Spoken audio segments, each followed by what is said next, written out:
What's going on, guys? We're going to do picks for the big game. I can't call it what it actually is because I don't have that kind of money for attorneys, guys. I'm sorry if I start coughing and all that. I'm getting over the flu, but I wanted to jump in bright and early. It's only 5 a.m. here where I'm at to get some picks out before the game. All right, let's get into it. Quick, I don't want to make this take all day. You guys know who's playing. You know who the stars are. We're going to recap real fast. Kansas City, Travis Kelce, Patrick Mahomes, Marquez Valdez-Scantling, Isaiah Pacheco, coached by Andy Reid. 49ers, Elijah Mitchell, Jeff Purdy at QB, Debo Samuel, Brandon Ayuk, I forget how to pronounce that, Christian McCaffrey, big one, George Kittle, and Jawan Jennings, coached by Kyle Shanahan. Let's just get into it, right? And then we have the studs on defense, but we're talking about offensive lineups.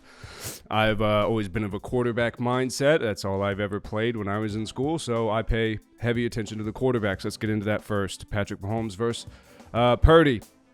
Obviously, Mahomes, goated. He's been goated status already. He's been here before. He's lost. He's won. He's got the experience.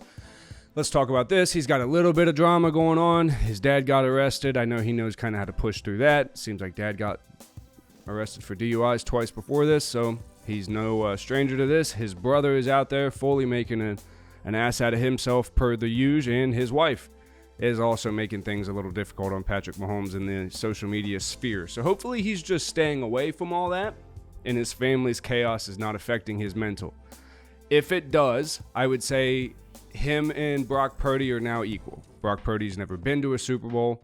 He's never played in the game like this. He's never had this much pressure on him. So I don't think Patrick Mahomes is going to be that affected by all this. Let's talk about off-the-field stuff since we're going to. Travis Kelce, Taylor Swift. Almost guarantee, right? T Swift is going to show up to the Super Bowl.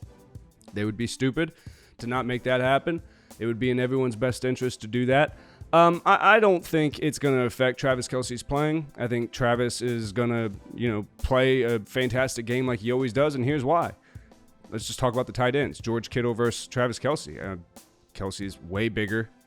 We know that Travis Kelce is completely unconventional in the way that he, for lack of a better term, doesn't run routes. If he just sees coverage somewhere, whether he's supposed to be running a post route or not, he'll just go, oh, there's two guys there. I'm going to go this way.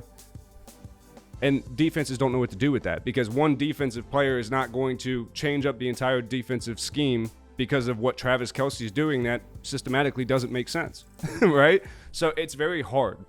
Where George Kittle, who's averaging like 40 yards a game, I'm not real concerned with George Kittle. I think that the Chiefs defense is going to have all the answers for that one. And I like George Kittle. I think he's a good guy. I think he's a good player, but I have a hard time finding with Isaiah Pacheco in the backfield. So you got Pacheco versus McCaffrey.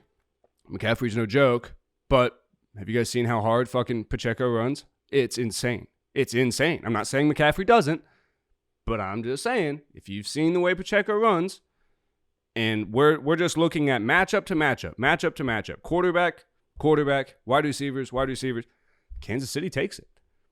They take it across the board, and they've been here before. They've been on this big stage before. Yes, it's obviously clear that the NFL has a vested interest in them winning this. They're already talking about dynasties and stuff like that. Let's talk about this. Have we seen massive upsets in Super Bowls? Yeah, crazy ones. I mean, I instantly try to think of games of past where quarterbacks like, Nick Goff, I think it was for the Eagles, and there's been a couple other guys that like very early on into their careers make it to the Super Bowl, and everyone goes, this is supposed to be this guy. It's supposed to be his year, Carson Wentz, whatever. It's supposed to be his year. He's got this. And then he shows up, and it's like, yeah, but you forgot. He's playing against Tom Brady. I feel like that's kind of what we got going on here right now, which is like Brock Purdy, great quarterback. You made it to the dance. You're here, and you earned it. You had to battle back. I mean, they were behind in every single playoff game.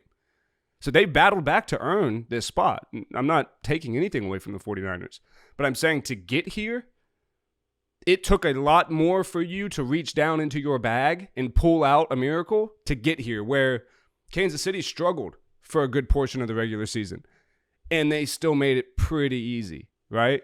Without question, no one, and here's the thing, Baltimore versus Kansas City, I bet Baltimore.